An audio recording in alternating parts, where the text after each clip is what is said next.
because I forgot yesterday. Has that answered on? Yeah, okay.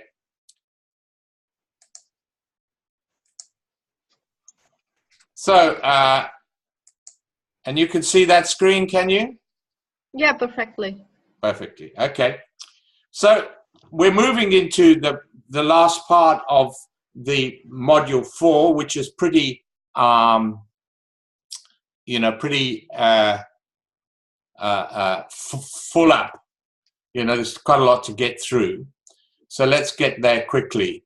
As you probably recognize, that there's a whole spectrum of possible market forms. We've been concentrating up to now on perfect competition, but today I want to start with monopoly, which is the other extreme.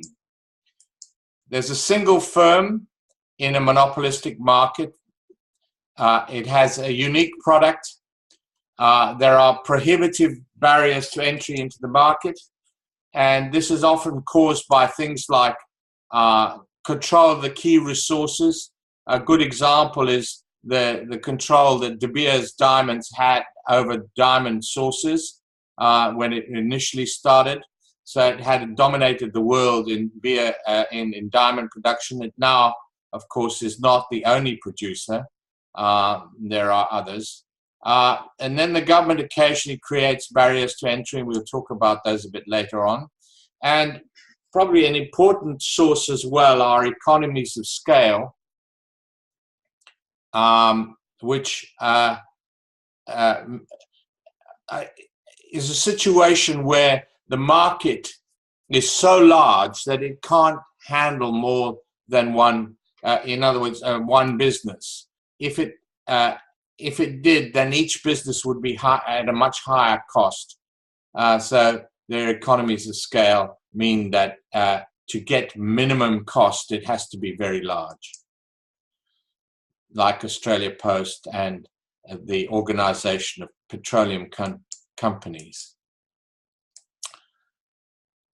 Now, the legal barriers are these natural monopolies. A good example here in Australia are the transmission lines which carry electricity across from one state to the next.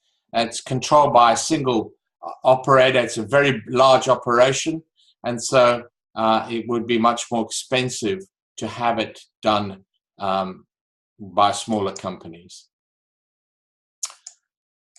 Now, the government can also create monopolies by conferring rights to via licensing, and it can also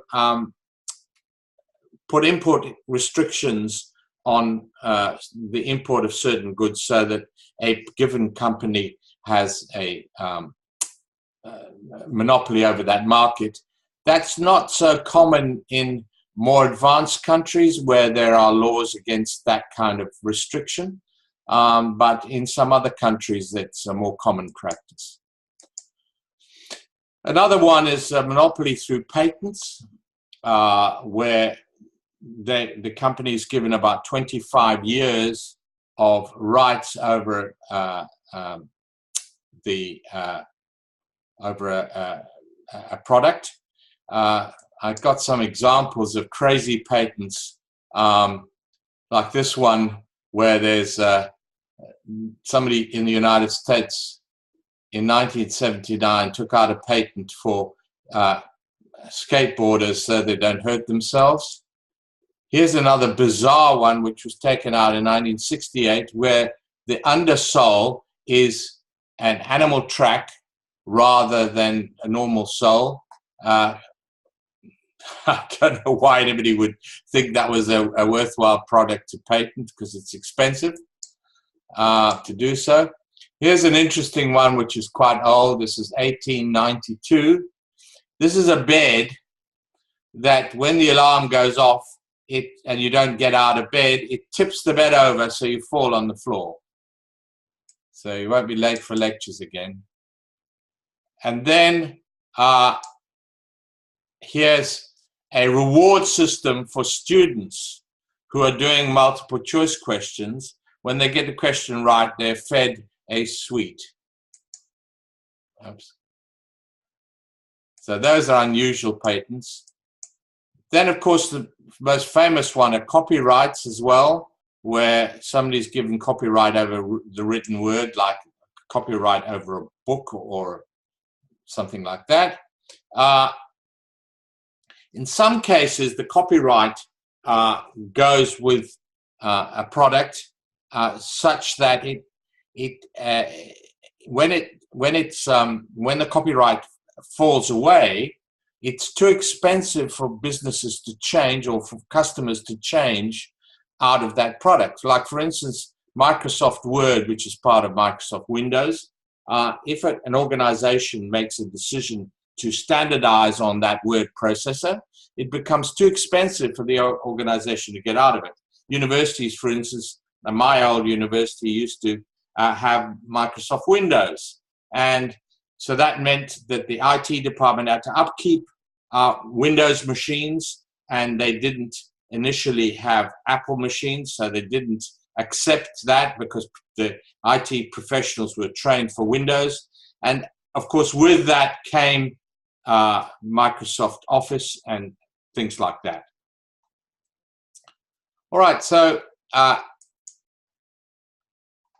the revenue position for a monopolist is very different to a perfect competitor, because the whole market is rather like the demand in the market in perfect competition, but the individual firm faces that whole market, so that the demand curve is downward sloping, as we can see here. Now, since revenue is price times quantity, the price is always equal to the average revenue curve, which I presume you already understand from your studies in pure competition or perfect competition. So the difficult thing is to derive the marginal revenue curve, and you just have to take my word for it that for a linear demand curve, it will cut this axis at zero. In other words, the marginal revenue curve will start at the top here at the same point, because when it's constant, then it will have the same value, and then it falls. And because the average revenue is falling, so the marginal revenue curve is falling from there to zero at this point here. And you can see it in the total revenue curve at the top here.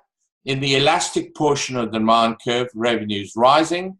In the inelastic portion, it's falling. So you can see that it reaches maximum at zero here. Marginal revenue is the slope of the line, and it's zero at that peak. So it's zero here. So that's how you derive the marginal revenue curve. You don't have to worry too much about it. All you have to know is it's lower than the average revenue curve, and it's falling. If you're good at mathematics, you can calculate it by taking the derivative of that equation to get the marginal revenue values. But we don't expect you to do that. So that is the average revenue and demand situation to the monopolist. It is the only supplier, so that is the demand curve it faces. Now, if we look at the revenue and cost situation, the cost situation is exactly the same as it would be for pure perfect competition. That's the total cost curve there. And here's the total revenue curve that I've reproduced from the earlier graph, reproduced there. And so the objective when you maximize profits is to maximize this difference between there and there. Okay, so since profit is total revenue minus total cost, here's total revenue, here's total cost. So you maximize it by maximizing that distance there. And however, it's much easier to just use the marginal revenue, marginal cost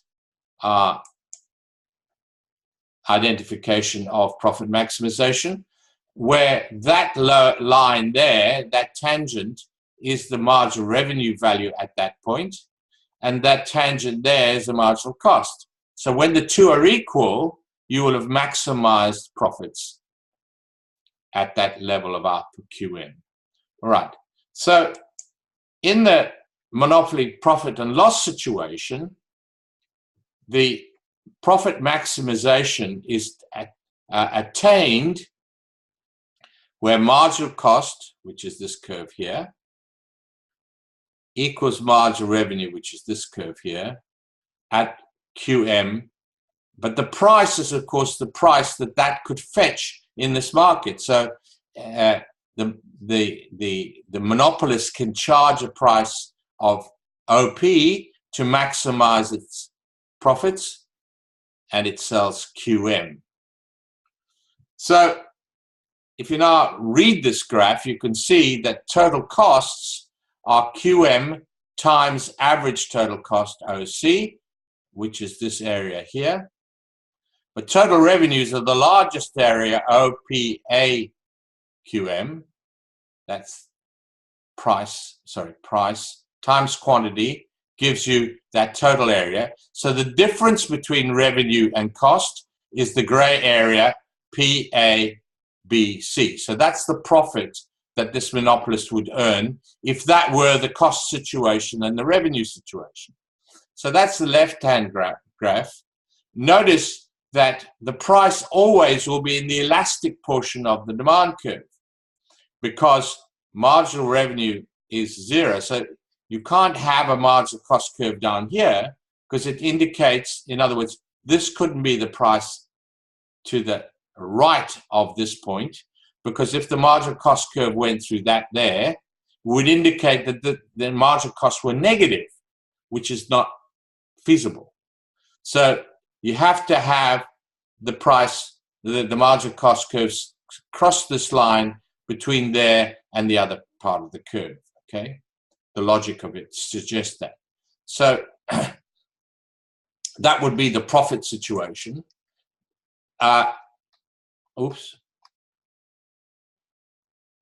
It is possible if market conditions change, people get tired of this monopolist product, that it's possible that a loss can be made. In that case, cost, which is here, is higher than average revenue. So that area there would be PCBA.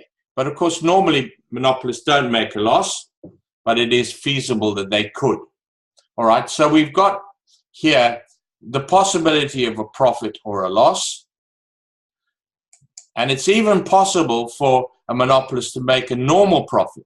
That would be a situation where the average total cost curve was tangent to the average revenue curve somewhere over here, so that there's no loss and no profit, but there is normal profit. Now remember, normal profit measures the return to the entrepreneur, okay, like we discussed in perfect competition.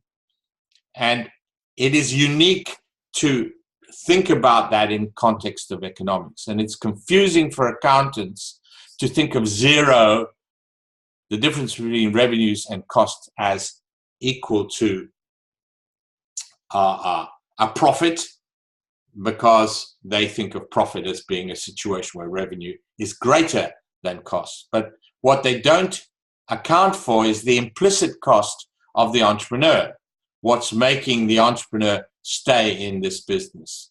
And that's actually measured within the ATC curve.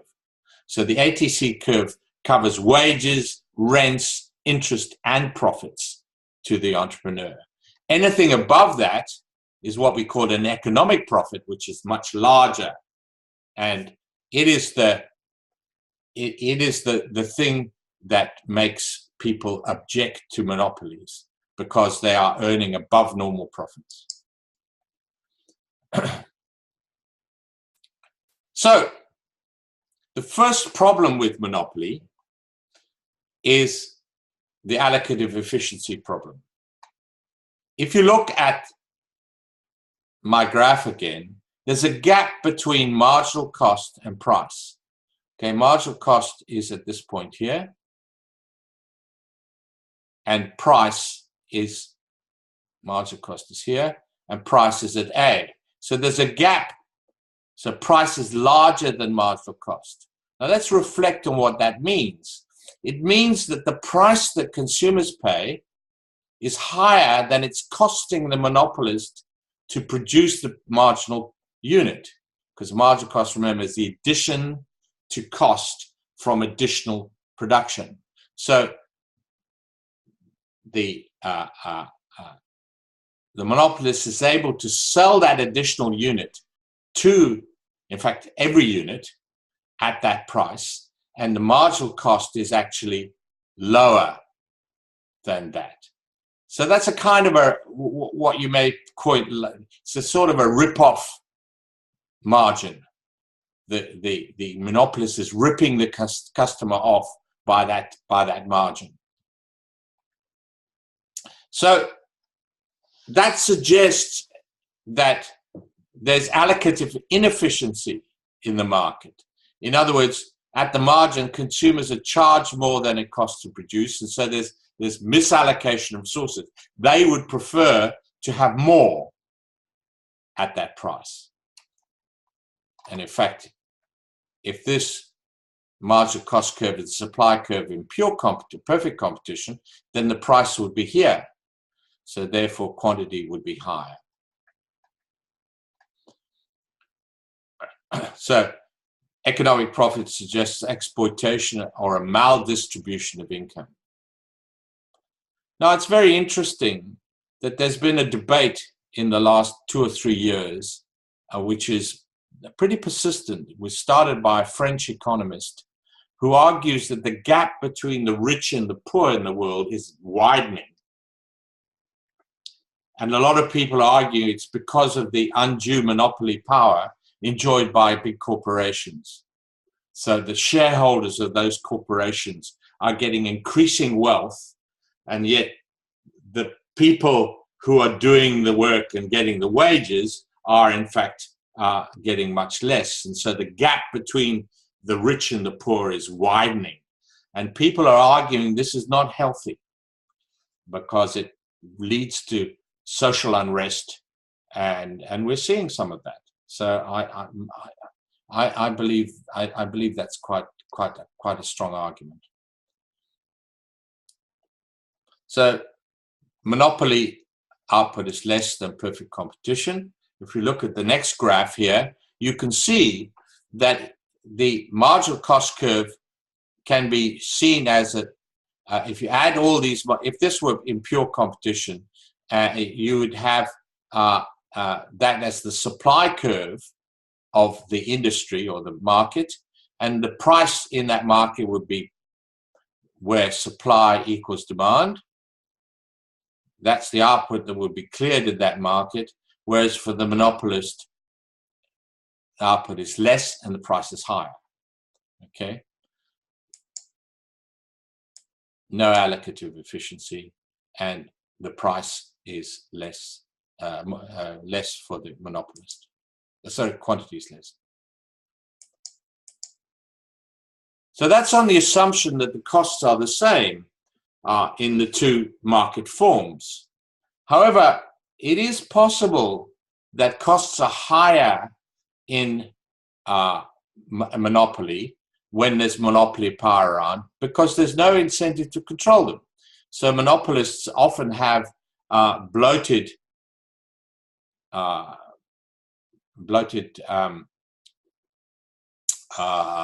wage bills and things like that, because they don't care about how many people they employ and that sort of thing. Now, also, some of the productive inefficiency, in other words, they're not minimizing their costs, is because there's no incentive to change technology for a monopolist. But there are some benefits to monopoly, mainly due to the fact that to become big, you often have to have economies of scale. You have to produce more efficiently, and so they lower down the average, long-run average total cost curve, and also there's incentive to follow research and development. So here's a good example of monopoly power is in the pharmaceutical industry. Those industries often have a monopoly power because their drugs are patented. They get 25 years exclusive market. And some of that's a consequence of the fact that they need to research and test those drugs. And so they argue that they need to be protected with a patent for an extended period of time. Here's a good example. The patent was for blood pressure pills was initially taken out by a company called Norman. And however, since that time, which was some time ago, there are now 292 different brands. And so those brands can now charge a cheaper price than Norman. And Norman has been forced to bring their price down substantially. But there's still a difference. You can buy this Sandoz brand for $5.30 for 30 pills, whereas it's $7 for Norman. So that the difference is probably market brand loyalty. Some doctors will only prescribe that particular brand, and consumers may not be aware that they can get other brands which are exactly the same. So what can governments do about this? Well, what they do is they set up antitrust laws which try and curb the abuse of power, and we'll look at those next week. In Australia, the antitrust laws are controlled by the ACCC, and that is one of the references I will require you to have a look at next week. And those, the antitrust laws, we think of in an American context mainly as trying to prevent increased concentration in the market, increased monopoly power. So when companies try to merge, then they will get, they were prevented from merging by the ACCC.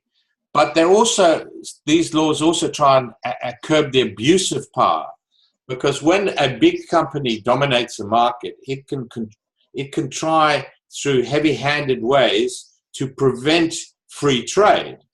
For instance, they will do a contract with a supplier to say, we will give you this year contract on condition you don't supply to anyone else. Now that's illegal in Australia, and there are other examples of that illegality which we'll look at next week. There's other forms of regulation as well, and sometimes governments will resort to public ownership, and that often is not particularly successful. In other words, the government says this can no longer, they nationalize the industry. This can no longer, this can no longer be owned by privately. And for those of you maybe who keep up with world politics, that's happening in countries like Venezuela, where the state has taken ownership of big companies, and that has created a lot of social and other problems. The regulation part, sometimes like electricity production and things like that, the government will allow that to be in the hands of a given company, but it will regulate the price that company charges. And I'll talk about that shortly. Oh, here it is, sorry. Okay, so here's a regulated monopoly situation, and it's a very good example of the difference between competitive industries and non-competitive industries. If the government allowed this, let's say it's an electricity company, to charge what it wanted, the monopoly price, it would say, all right, we're going to charge A, which is quite high. That's the price that they charge per unit of electricity. And the quantity sold would be Q1 at that price. On the other hand, governments can easily say, listen, electricity is really important. And in fact, we're having this very argument in South Australia at the moment. Electricity is very important for industry. We can't have a very high price. We must have a reliable service. And so we're going to regulate this industry.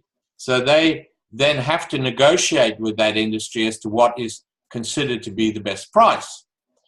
So obviously what consumers would most like is to have a low price down here.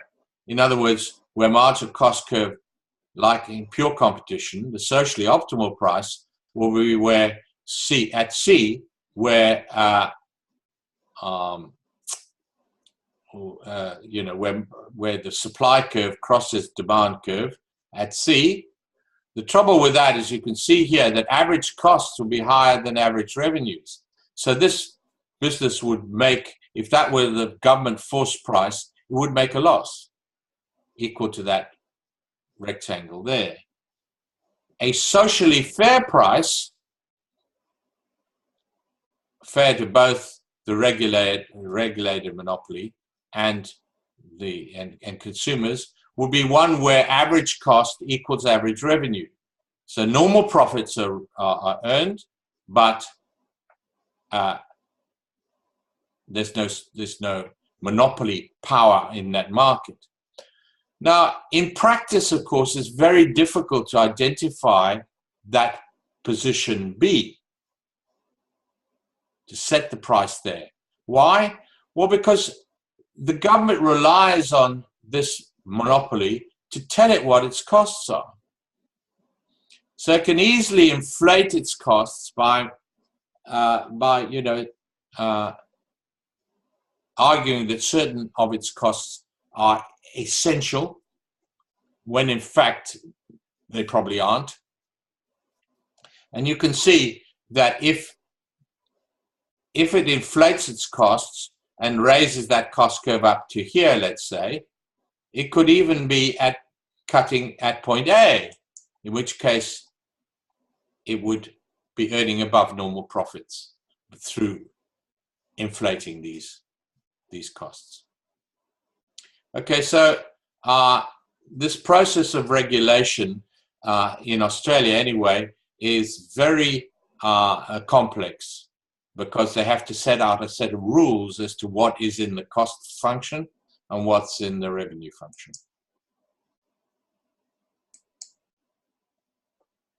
Okay, so what I was hoping to do now is take about a 5-minute break, and unfortunately,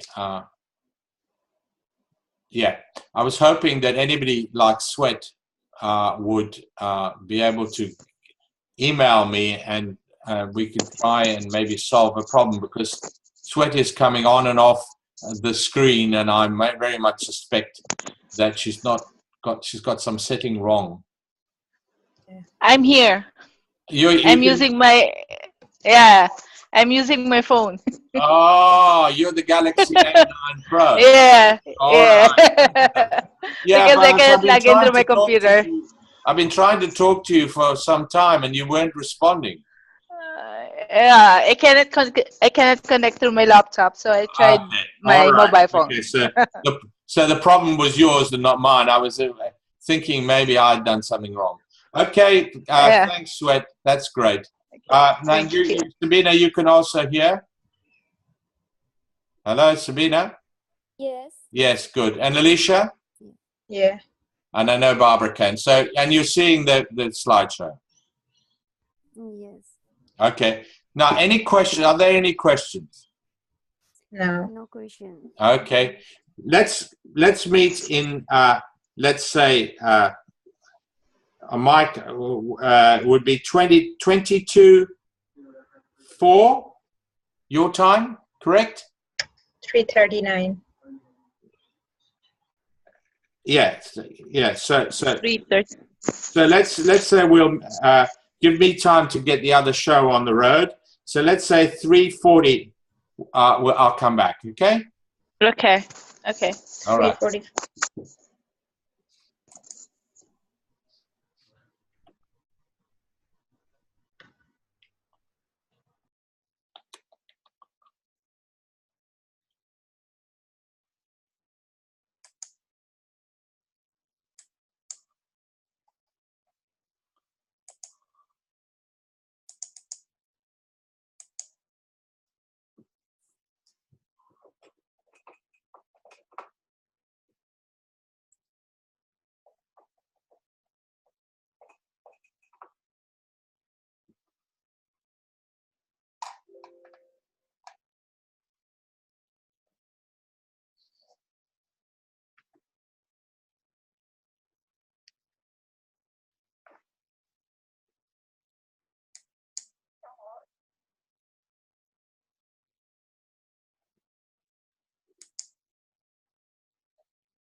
Okay, everyone. I'm back again. I don't know why there's a red mark on my screen. Can you see that? Yeah. I don't know. Yeah. I don't know why it's there. Very strange. Okay. Now we've looked at perfect competition and monopoly. The most important conclusion to make is that whereas perfect competition in terms of the model suggests that there's allocative and productive efficiency, that's a characteristic of that model. Okay.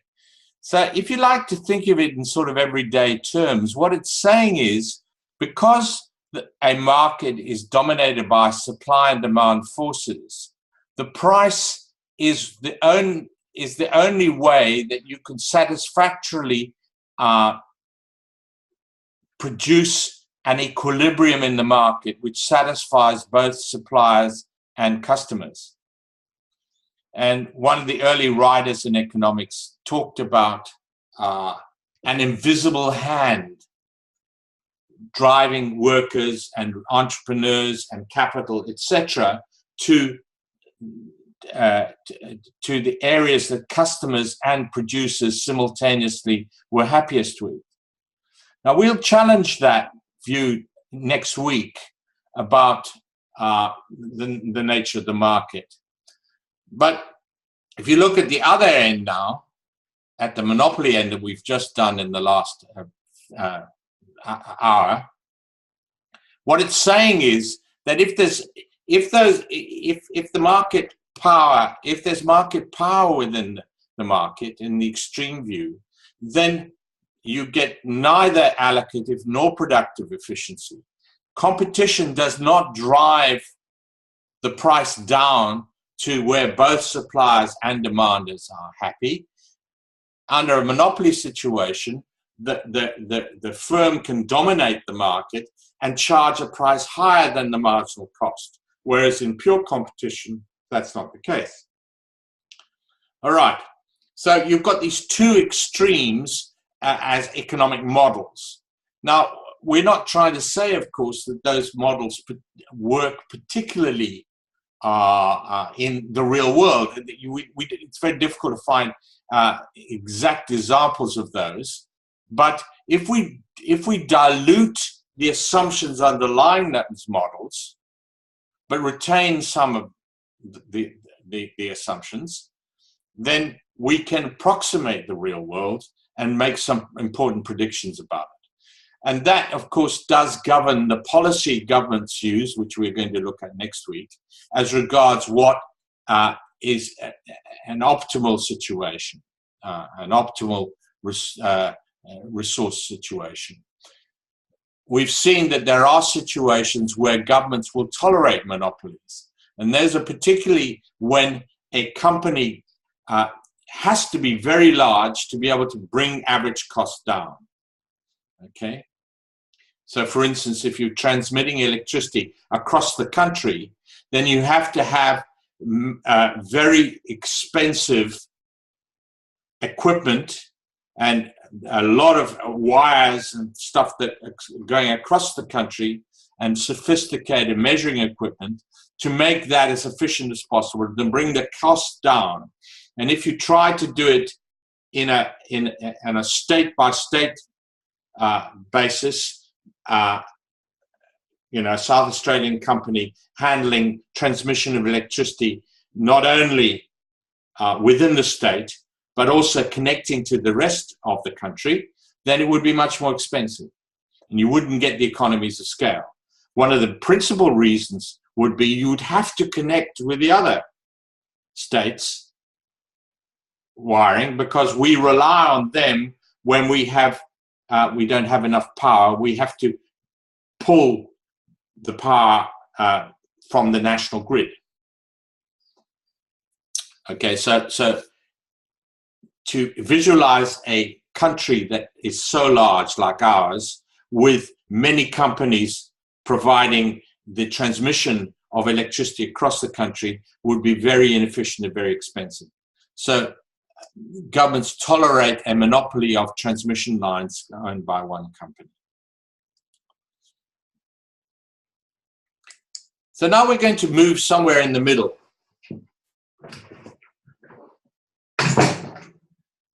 Between the two extremes, and we hit upon some very familiar types of business. And the first one we're going to look at is called monopolistic competition. Okay, and it is characterized by quite a few firms, not as many firms as in perfect competition, but also those firms have some control over their market conditions, either control via price or through product differentiation.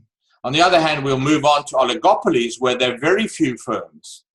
There's not just one, but there's some big firms, and we've got good examples of those like Coles and Woolworths, dominating the grocery market, or the banks, and that the good examples of oligopoly. So let's quickly look at those market forms.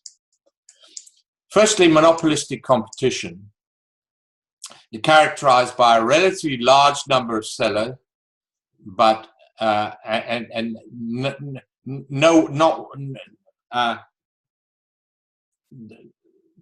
don't have any one of them doesn't have a control over that market. So they have some control, but not complete control. There's product differentiation. There's both price and non-price competition, and there are low barriers to entry. Now, an example of that is in your optional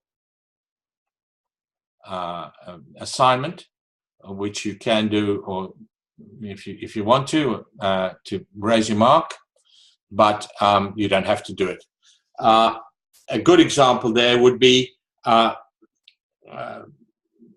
vegetable stalls in the central market here in Adelaide, or you take a busy street with cafes on it, where each cafe has a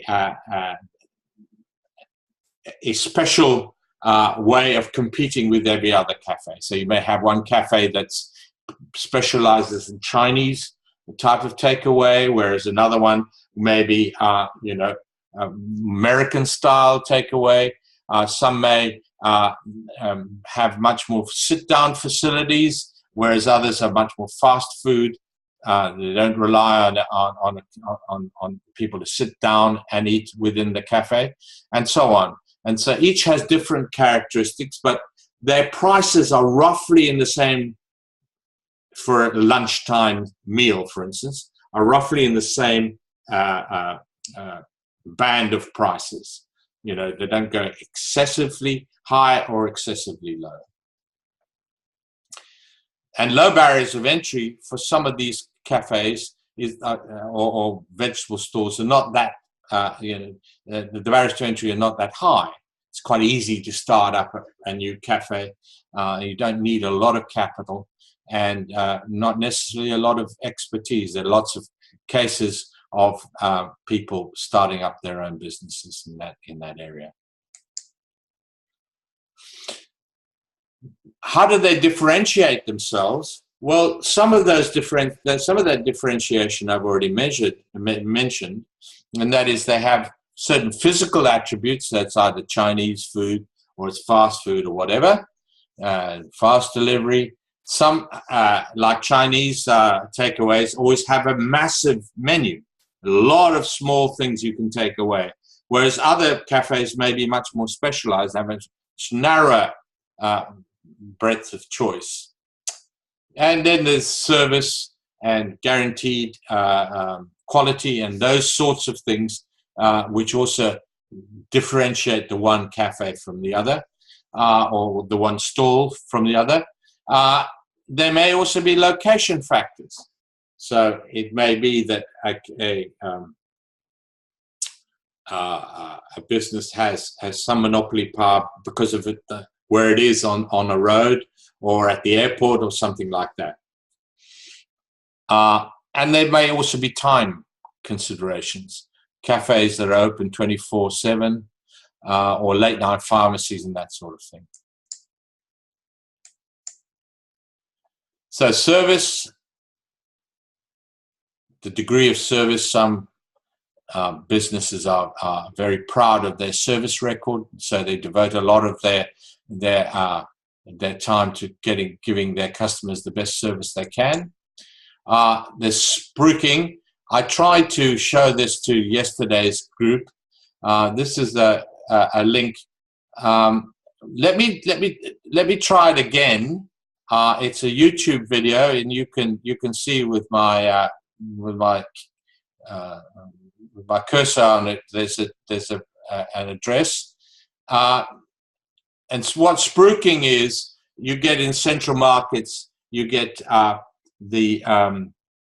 one of the employees standing in the outside saying, "And special today is three kilos for the price of one," or whatever. So here's the kind of thing this is the market. You probably can't see this. Hey, wake up, everybody, wake up. Can you hear that? Yes. Yeah. So that sort of thing you get spruiking in a market, which is that's a good example of a monopolistically competitive situation. The display is often, some displays are very fancy. You can see this one here is a fantastic example. There's some leeks, vegetables leeks on the outside, and these are peppers, yellow peppers. Then sometimes the competition is for bundling. So you'll get you buy lipstick and you'll get some face cream with it. So it's bundled together. Or sometimes you see often on the television, you'll see somebody selling, the one I saw the other day was this brush that you wash inside a shower, the rotating brush. And you get a whole lot of other things that go with it. If you buy it now, they say, we'll give you this, and we'll even give you a second one, and this sort of thing. Well, that's covered by the next example as 2 for 1. It's another common marketing differentiation, non-price competition example. Or you may get 33% more in the bottle. So they're competing, of shampoo, let's say. They're competing against their competitor, the other firms within the business with this offer of something extra for the same price. So often the textbooks talk about monopolistic competition like this. Same as a monopoly, so you don't have to learn any more models. The only difference is that the demand curve is flatter. In other words, the demand is more price elastic at every price. Now, that's not surprising because if you remember the discussion of the determinants of elasticity, you'll remember that when a product becomes more price elastic if it has lots of substitutes. So a monopoly doesn't have substitutes, whereas a cafe does have substitutes. A customer can switch from one cafe to the other if he doesn't like the service, doesn't like the taste of the coffee, or whatever. So the price elasticity is different for this kind of business. Okay, so now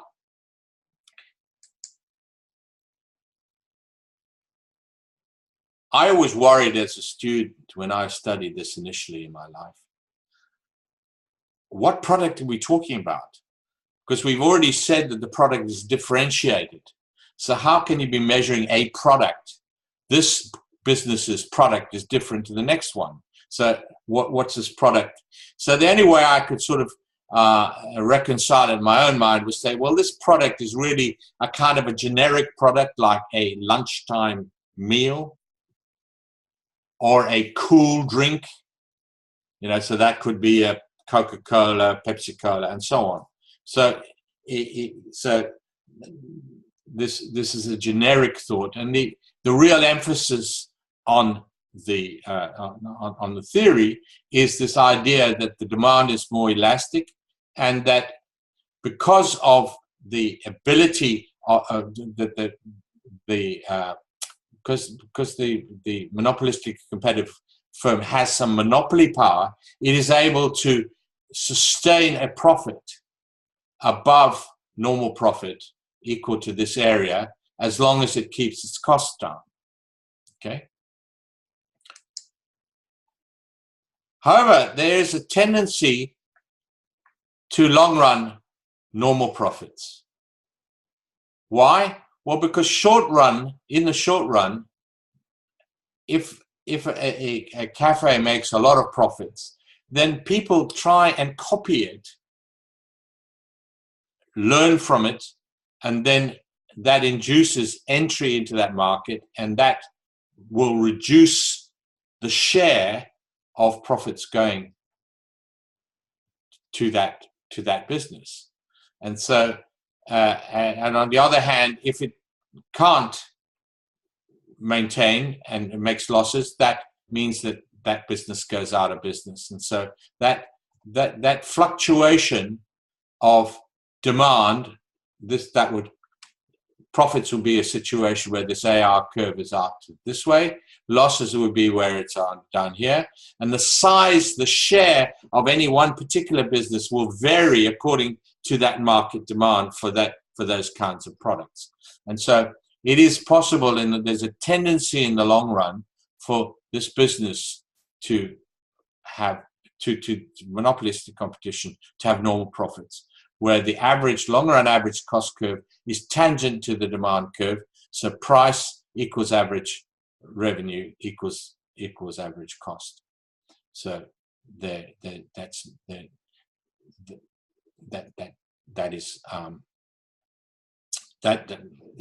the long run outcome, a tendency for normal profits. What it does suggest is that businesses in monopolistic competition have to be aware of their competition. They have to stay ahead of their competition in general terms. In other words, they can't allow either their prices to get too ridiculous, and they can't also ignore their cost situation. If they allow their costs to start rising unnecessarily, then they will, in the long run, suffer long run losses, and therefore go out of business. Now, a very interesting aspect of this model, I can't remember if I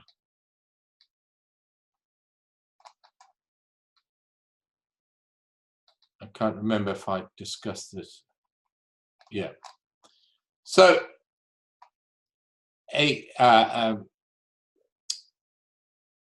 this suggests that, like a monopoly, a monopolistically competitive firm does not realize allocative efficiency because the price that consumers pay is higher than the marginal cost of providing that marginal unit. So there is the same exploitation in monopolistic competition, which is created by that by the gap between average revenue and marginal cost. The gap between price, yes, average revenue and marginal cost, that distance there. So that's no allocative.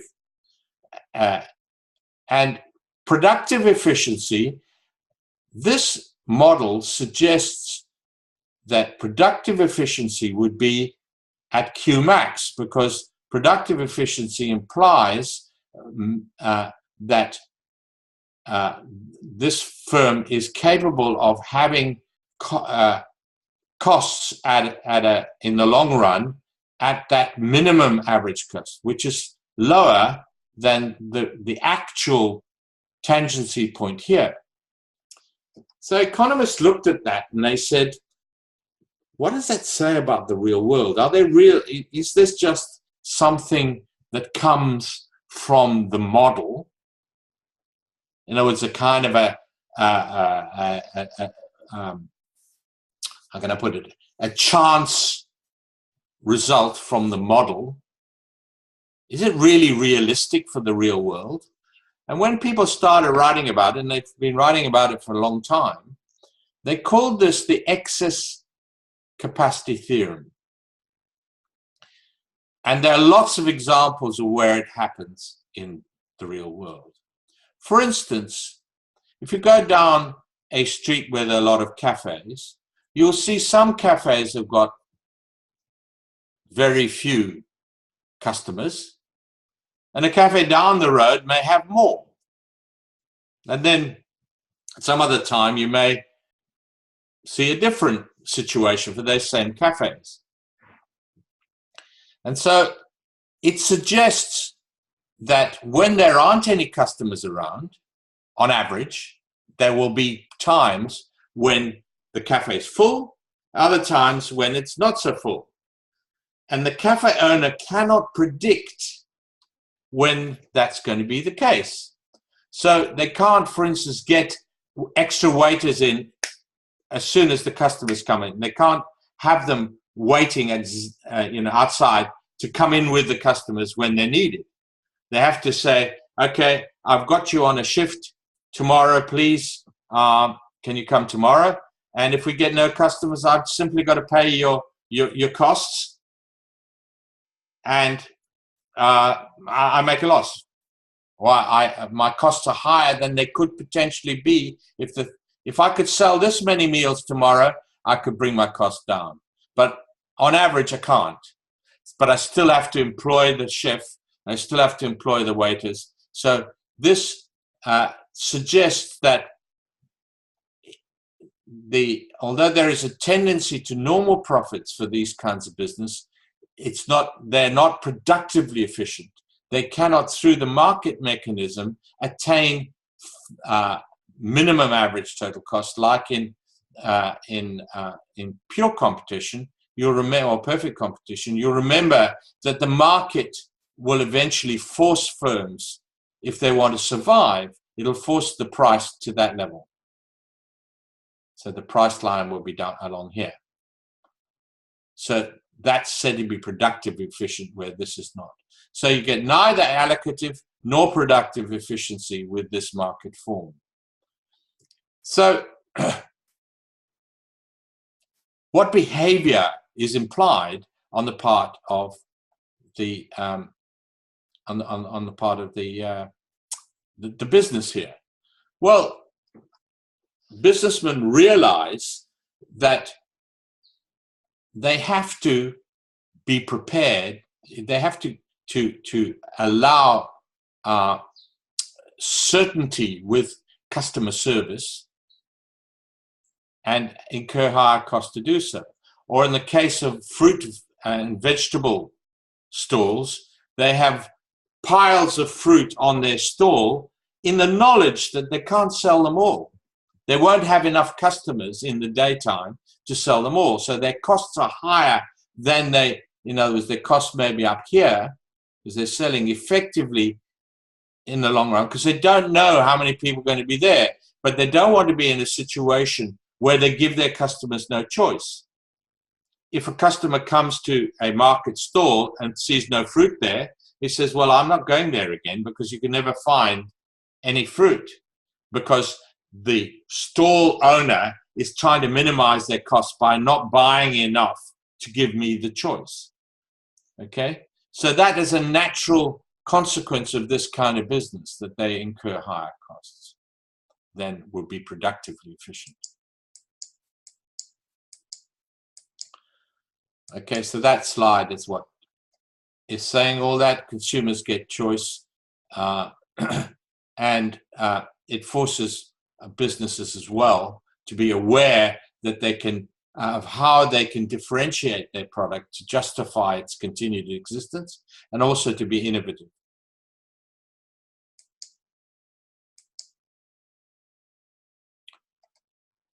Okay, so now let's move on to oligopoly. Oligopoly is a form of market where there are very few large sellers. They can sell either the same, a homogeneous or standardized product, or sometimes they will sell a differentiated product. For instance, a good example of a standardized product, or relatively standardized, are the banks. They sell mortgages to customers, and in that particular market, it's pretty standard. You know, it's not a lot of things they can, you know, they either lend you the money or they don't. There will be some differences, but in the product they're selling is essentially the same. Whereas the other kinds of oligopolies like supermarkets, Woolworths and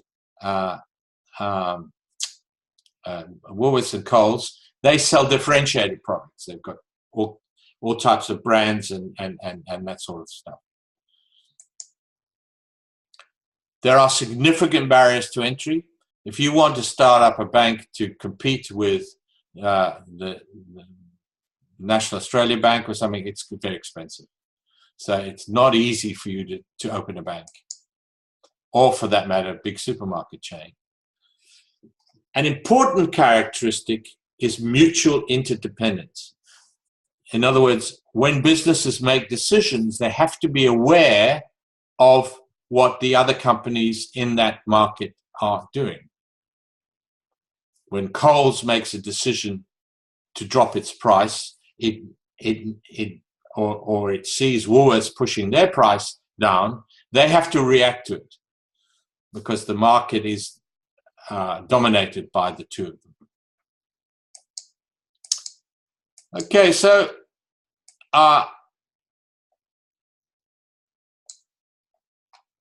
the behavior in oligopoly is very complex, partly because of the nature of the products they're selling, but mostly because since there's so few businesses in the market, they dominate it. I think that Coles and Woolworths run something like 80 or 90% of the supermarket trade. So but there are other competitors, but they dominate the market, and so they have to be very aware of what they have become very aware of what their competitors are doing. So these models can illustrate this interdependence of decision making, but there's also people have observed that these companies realize that price wars, if they fight each other on prices, they can be very costly. So there's tendency for stickiness of prices within oligopoly. And these two characteristics of oligopoly are explained by one model called the kink demand model, where the demand curve actually has a kink. I'll talk about that shortly. Then there's a preponderance of non-price competition. So some of the models try and explain that. There's also an inclination of these companies to collude with each other. Why? Well, because if you've got two companies that are dominating the market, it doesn't take a genius to realize that if they can get together, they can monopolize the market and then do whatever they like. But the fact that they are separate means they compete against each other, and so they can't dominate the market as individual companies. And so, but there is a strong tendency to collude, and we'll see next week that this collusion is prevented by laws, which stops companies colluding in all sorts of ways, and also are merging to create bigger companies. The problem with collusion, of course, is there's an intrinsic fragility of these collusive arrangements. Now, in the international sphere, there's often international collusion. A very good example is where the oil-producing countries, through OPEC, control world trade in oil. And what they do is they have a big meeting and they say, all right, we're a bit disturbed about the price of oil and it's beginning to threaten our profits. So what we'll do, Saudi Arabia, etc., will come through and say, look, we're going to control the supply. We're not going to release as much oil into the world market, which will push the price up. Can we have your agreement to do this? And so the other countries will say, yeah, okay, we'll agree. We'll restrict supply as well. So the price of oil goes up and every country in the world suffers as a consequence. But then some of the smaller producers will see that, although we did do this agreement, we could make a lot of money if we just quietly sell at under the price we agreed on. In other words, we release more supply into the market than we agreed about. So in other words, there's the agreements are often fragile and they break down as a consequence. And it's quite well illustrated by the oil market. And finally, there are models which talk about pricing through markup, where a company simply has a target level of output and it then finds out what the costs are on that target level of output and then puts a margin on that, so many percent. Okay, now the kink demand model, and incidentally, I have a video on the website which talks about this model. If you're interested, you can go and look at it. And what this says, instead of having a straight line demand curve facing that market, it argues that the demand curve has a kink in it, and the price is set at that kink. So what it's saying is, if the company has a kink demand curve, it is saying that if it tries to raise price, it'll lose market share because the other company in the oligopoly won't follow. It will say, oh no, if they raise their price, their customers will leave them because their demand is more elastic. They'll lose a lot of customers, and we'll gain them. Whereas dropping price is less elastic, and the other company will say, well, if you drop your price, we'll also drop ours. So you're not going to gain a lot from doing that. So this model suggests, gives an explanation of why prices tend to be sticky in oligopoly markets. Companies avoid price wars.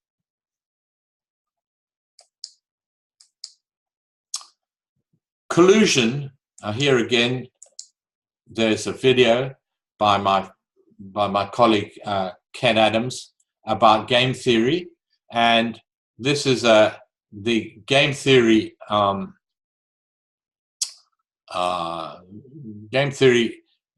earlier in this century got a Nobel Prize. The economist, and he was a mathematician, but he got interested in economics. Set up this game theory, and what it essentially is, it recognizes that rivals within an oligopoly setup have to be aware and are aware of the decisions made by their rivals. So Coles is aware of the decisions made by Woolworths, and it has to formulate a strategy with that in mind. And there's a tendency for them to, they want to maximize their payoffs, and the theory suggests there's certainly benefit in colluding, and once in, there's a benefit to cheat. But there is effectively laws against collusion. We'll see again next week that these laws prevent, it's illegal in this country to collude. Anyway, I would suggest you go and watch this video on the website. It's not an area of economics that I particularly enjoy lecturing on, because it relies on examples, and I rather approach it from a more intuitive view. Another type of model is called a price leadership model, which is quite common in the real world. There's no collusive behavior, but some leader within the market will set the price and the pace of the market, and then others will follow. Good example is banks and interest rates. What typically happens is that one bank, like the National Australia Bank, will be the market leader. It'll raise interest rates on mortgages, and other banks will follow suit. In this sort of what some people have called conscious parallelism. In other words, they follow in a conscious way. Another good example is petrol prices. You'll notice that if you one petrol station will push up its price, and then others will follow suit. Very few will stick at the lower price.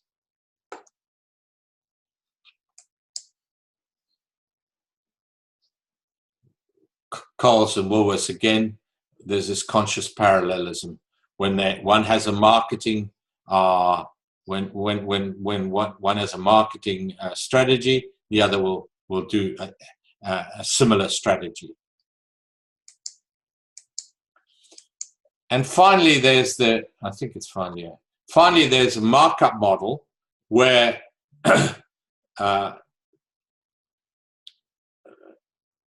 oligopoly behavior is explained by this idea that companies simply find a target level of output and work out what the average variable cost will be at that level of output, and then put on a margin. So in other words, and that percentage will be explained by the return on capital that the company wishes to attain. And the problem is, are shareholders really happy about that? Because some may argue you're not doing as well as you could do if you were a bit more aggressive with your policies. But of course, companies are restrained in their actions by knowing that they can only have as large a markup as the market will bear. You can't just go creating any level of price. So you find that there are some companies will have a high markup when the price is price inelastic, whereas there'll be a relatively low markup when demand is elastic.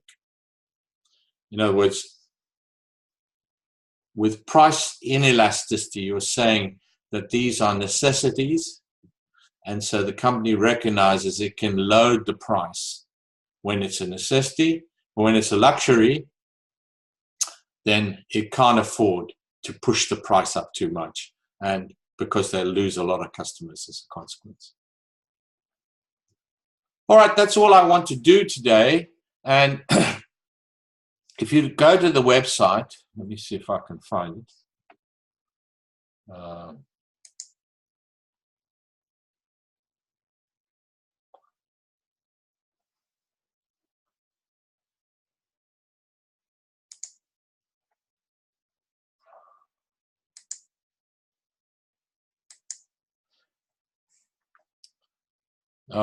Still don't understand this fully. Let me just go to the website.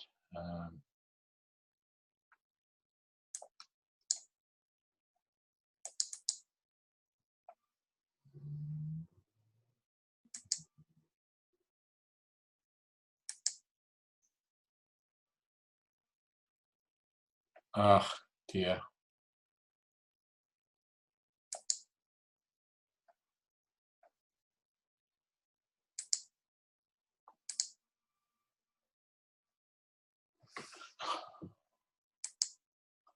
Okay, if we go to the website and go to module 5, I will send an email about this anyway, but you'll see at the bottom here, there's a module 5 focus in which I explain what you should be reading for this particular module. You'll also see that there are characteristics of different market forms. There's a video that Ken and I made where we discussed the characteristics of these different markets. And then I made another video about price controls, which is a subject we look at next week. And then market failures is another video that was made.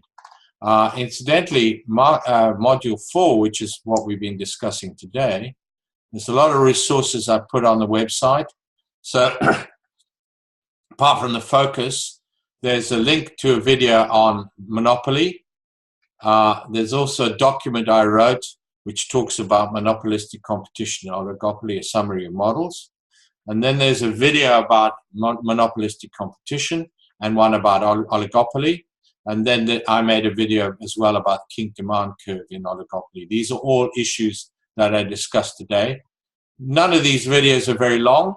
So, you know, you could, in an hour, you could get through these videos, and then in much less than an hour, actually, probably half an hour, because most of them are around 8 to 10 minutes long.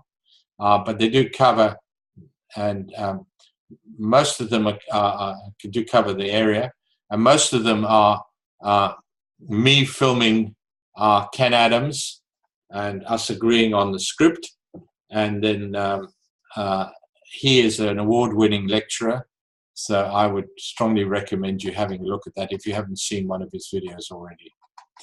All right, Swaraj, do you have any questions?